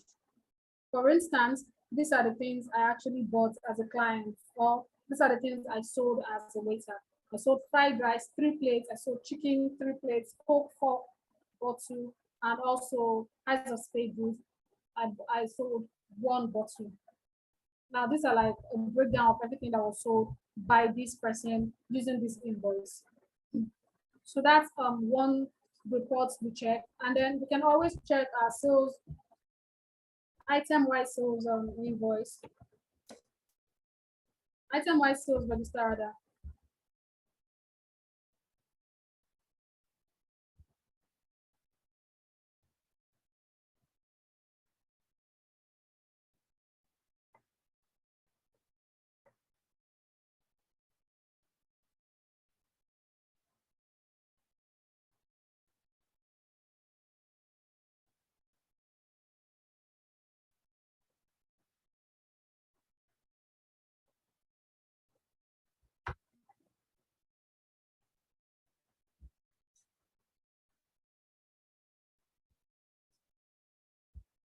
I am having that notification coming up because I have several companies saved on this particular instance. Now, these are my item-wise sales reports, and I am having my items displayed over here: my fried rice, Coke, chicken, and my eyes as well. Everything displayed over here in description and in group.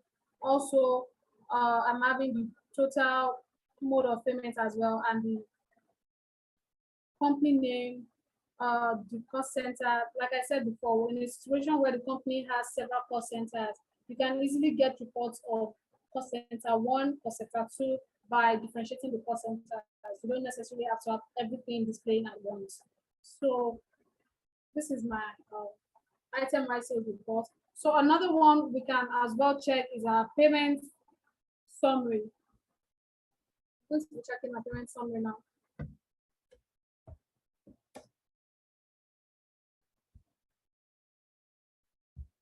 Every report you make, you can easily check your reports by timing for businesses that run extending 24 hours. I made an instance the last time that we have some businesses that actually run, that open by 3 p.m. and probably sell to the next day, maybe to the next morning or something. You can easily just put their timing onto it. Now, this is our sales for today, for the sales we just made now, and this is our waiter's name. This is our mode of payment. For customers that are taxed, you have their their tax percentages dropping or deducting over here. And I think tax percentage are usually 7.5.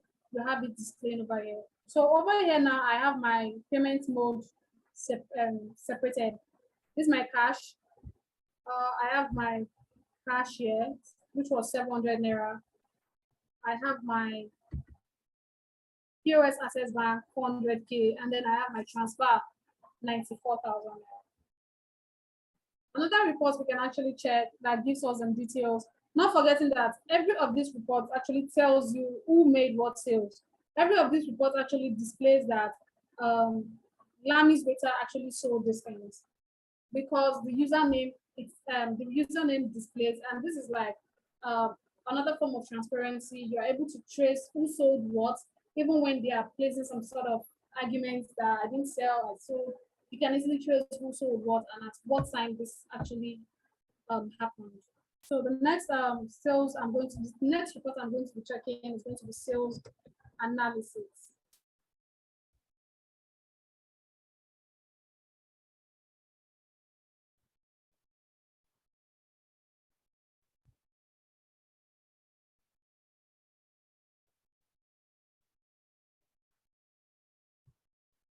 Now this is my sales analytics display, and I am going to be putting my dates as today, so we can just stick to what we sold today. Now this is what I sold. If I am going to, for this report, I can easily change how I want to see the report. If I want to see the report by items, I want to see the report by item group or by customer's name, I can easily select how I want to see this report. Now I want to see this particular report by their item group. So this report drops down the item groups that were sold for this day, and I'm able to see champagne was sold. That's the ice. The ice group was under champagne, and then I have my main and also my side, which is my fried rice, and I have my non-alcohol, which is Coca-Cola, for 200 naira. I sold my Coca-Cola for 50 naira actually. Spoke right and selling. So I have my Coca-Cola for 200 naira over here, and this is my report for that. So do we have any question here?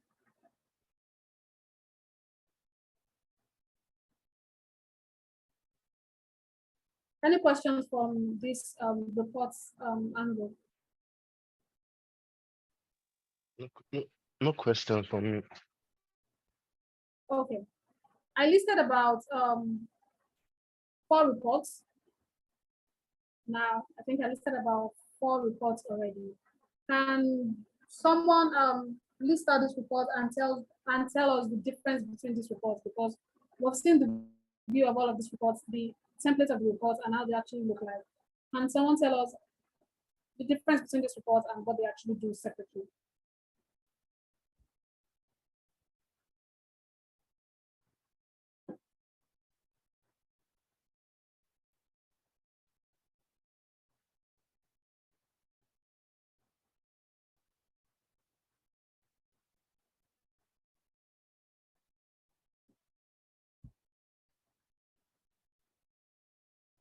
I can list the reports, then Eric could tell you what they do, what they do separately.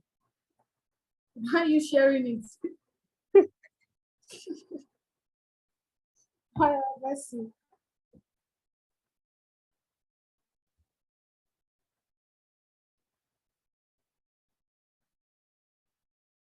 Okay, the reports are sales invoice, sales register, item-wise sales register, and sales analytics. No. You're missing out on one. Oh,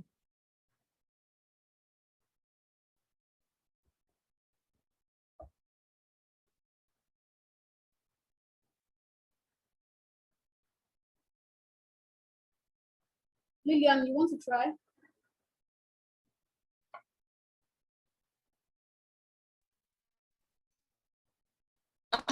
issues with the network, so I didn't get Your network. data. Yeah, I've been on and off. So do you want to try this?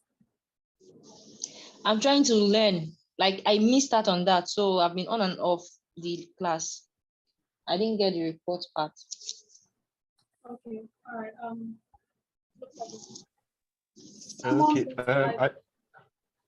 I know sales register, it shows you like each item being sold, then the name of the waiter that sold a particular item. Then I think you can sort it out. You can check it by maybe the date. So for each date, you see the item, the name, the prices. So there's no like misunderstanding when it comes to maybe who sold this. So you can easily check it. That's for sales register. Then for sales analytics, I know it still comprises of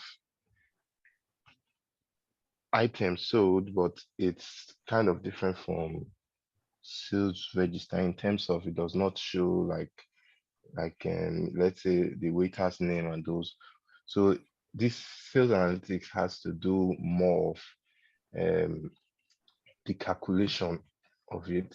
So you know um, how much items, like the prices. So you can easily do maybe a calculation to see a particular sales for a particular day. Then you can maybe check maybe a particular customer. You can check maybe how much he has spent for a particular item. You can check how much of that item, the amount of um, the item sold, and that's what I know of sales analytics. It's mainly to help with maybe your calculation. It has maybe the prices of each item on it. Okay, So thank that's you very much, Eric. Good.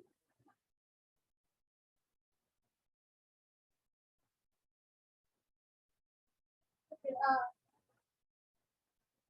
okay, yeah, you're on.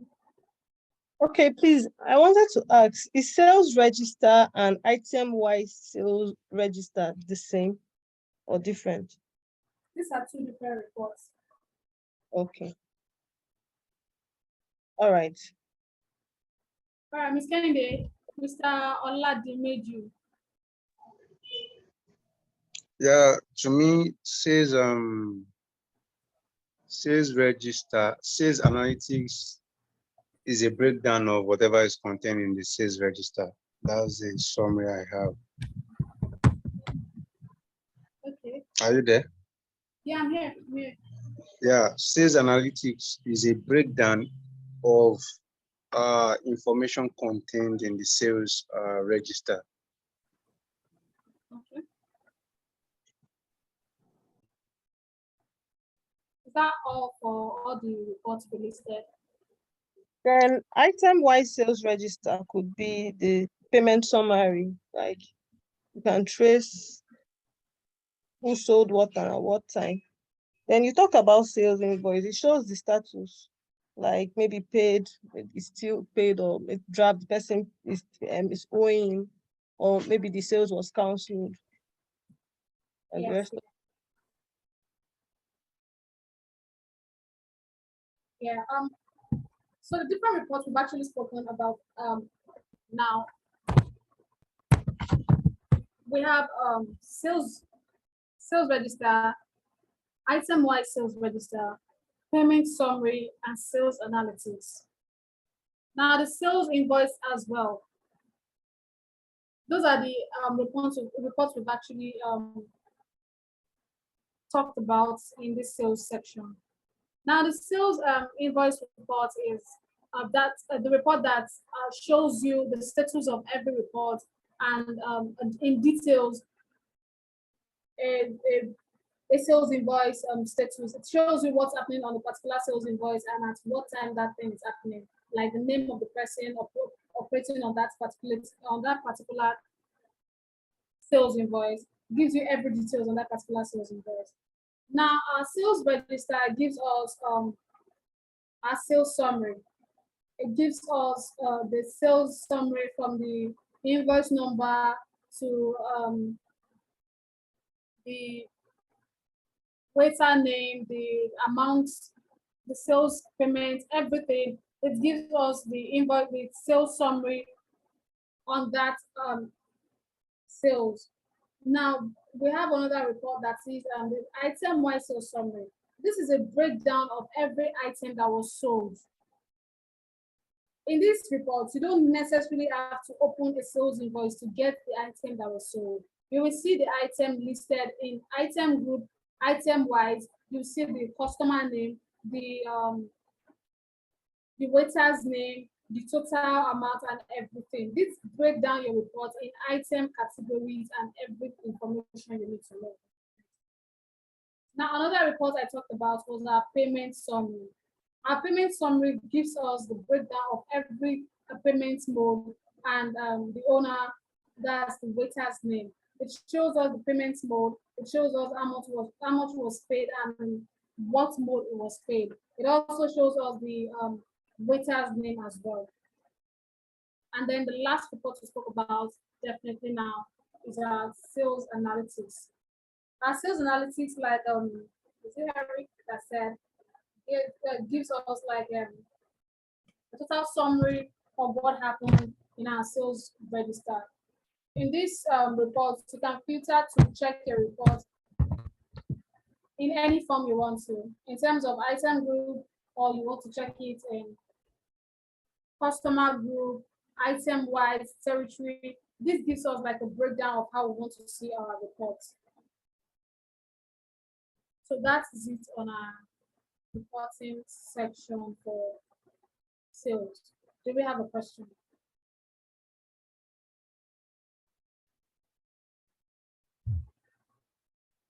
Okay, since we don't have a question on this particular section, I think that's a round up on sales. But before we go, we'll go back to our inventory class of yesterday and we'll check out on how our present sales of today actually affect our production from yesterday by checking our stock balance. Like I said yesterday, that our stock balance would actually be deducted as we make our sales. So I'm going to be checking my stock balance now to see the reflection and the movement of my item. I'll check my stock balance.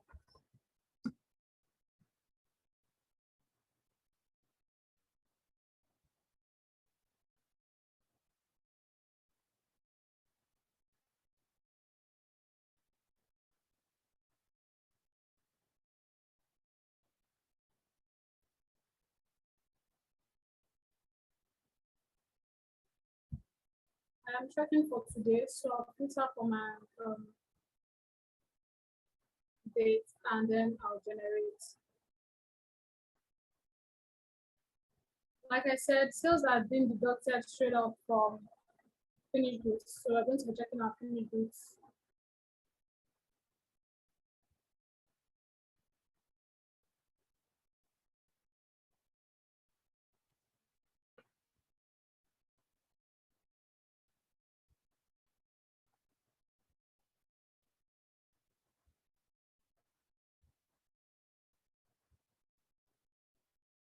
So right now, we have our finished goods reports. This is our balance quantity from our finished goods. This is what we opened with. I actually opened with ice cream 12 bottles. Sorry, I have just a quick question. All right. So let's give this scenario that some raw materials in terms of items, some raw materials can be sold as finished goods. Okay, let me make an illustration. Let's say using a bar. Let's say there's a finished good, maybe like a mix, like a Okay. vodka mix. Yeah. So in terms of if you want to do the mix, you need to use maybe like a certain vodka mixed with another thing, mixed with something else. So in that case now, that vodka it acts like a raw material. Yeah, I don't know that if that you, I'm mixing together is yeah. actually one So material. it's actually a raw material, but in that case, you can still sell the vodka on its own. So in terms of it's a finished good and it also acts as a raw material. So in that scenario, um how are you going to handle it? Okay. All right. To answer that question, whenever you're creating such vodka, you have to make room for one of them to be sellable, or there are two ways you can actually attend to that. You either make provision for one of them to be sellable and the other to be a raw material, probably by identifying them by separate names. So the one that is sellable can carry that price, and the other one that you want to use for production can carry the stock of production, can be deducted by the measurement of things you're going to be using. But in another case, whenever you're creating such vodka, you can easily add 2 units of measurements. One is bottle, which is how you're going to be selling it. That's for a case where you are selling, and then for the production part. Now the other unit of measurement is going to be for the production. For instance, let's say the production unit of measurement is in thoughts. I mean, that's thoughts cup that is used. So let's say, for instance, the one you're producing is going to be by thought, and the other one is going to be in bottle. So you're going to be creating 2 units of measurement. The bottle is going to be the bottle one. Now you are in such case that thought, you have to know how many of that thought. Let's say, for instance, I am using this short vodka. That particular vodka has 33 thoughts in it. So for instance, I am using that particular vodka now as an item. When I'm creating that vodka, I'm going to create 2 units of measurement for that vodka. One which is let me go to my item list. But coming back to this.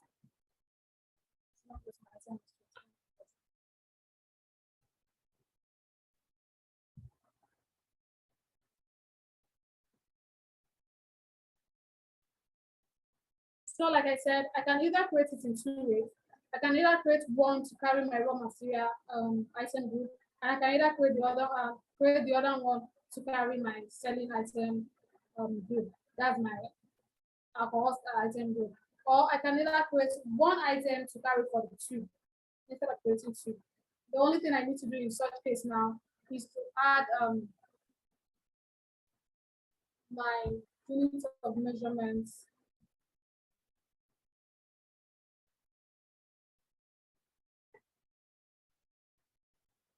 Now this is my units of measurement section whenever you're adding an item. I'll add my units of measurement. Let's say, for instance, my first unit of measurement is going to be thoughts.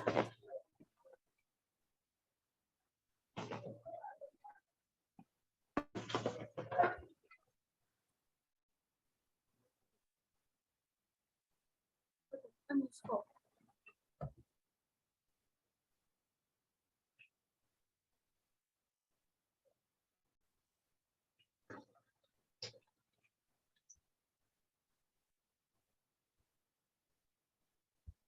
Now my conversion rate for this cup now, like I said before, I have 33 thoughts or 33 cup in that vodka. That I'm talking about that 1 liter shot of vodka now.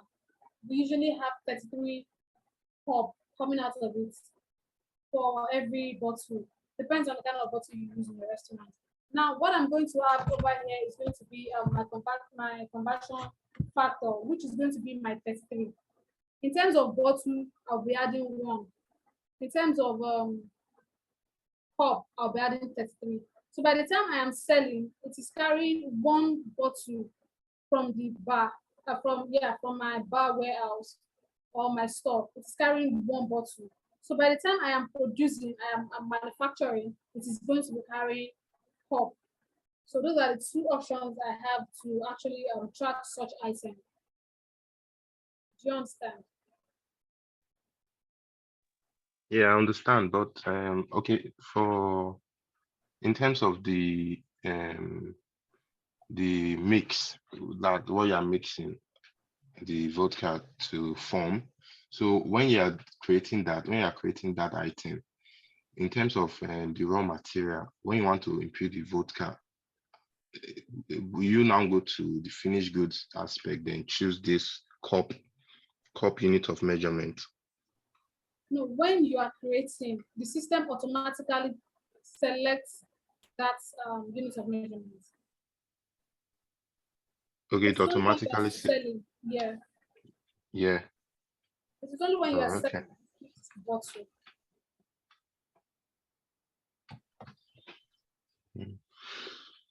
All right. Any other question?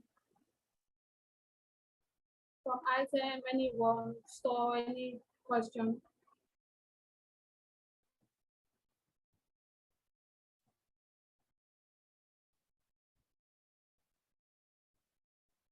So we're going to look at our stock balance now, like I said.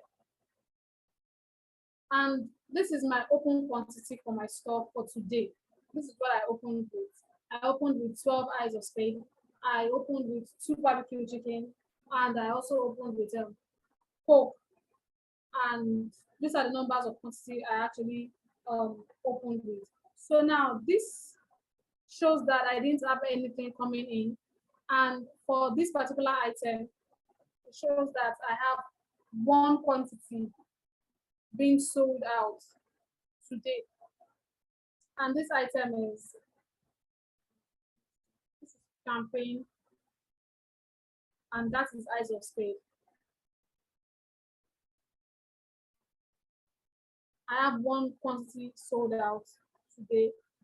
And I also have a barbecue chicken 3. It's been sold out. So we now have the balance showing 1, because initially we opened with 2 and then we are selling 3. So definitely your stock officer had some things to actually receive in. Probably the kitchen person had to like prepare the last one out of rush. So he or she still needs to like receive this item to balance the system. So we now have 4 Coke was sold. I initially resumed with 22 bottles, and then I sold 4, having 18 as my balance for the close of the day. And then for my fried rice, I had 10 plates available, and then I sold 3, having 7 remaining for the balance for today. So do we understand how these things actually deduct from the store and how this report can be generated?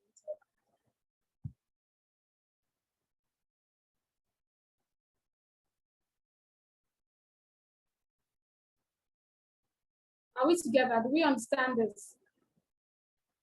Any question? Yeah, we are together. Yeah, I understand it. How it deducts from the stock. So do we have any question?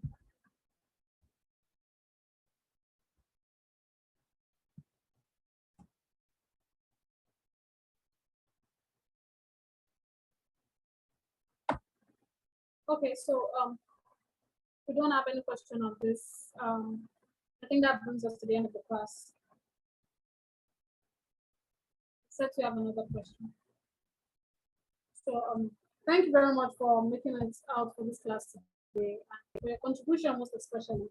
Thank you very much for your time. That brings us to the end of this class. Thank you. Thank you very much. Thank you. Talent and system.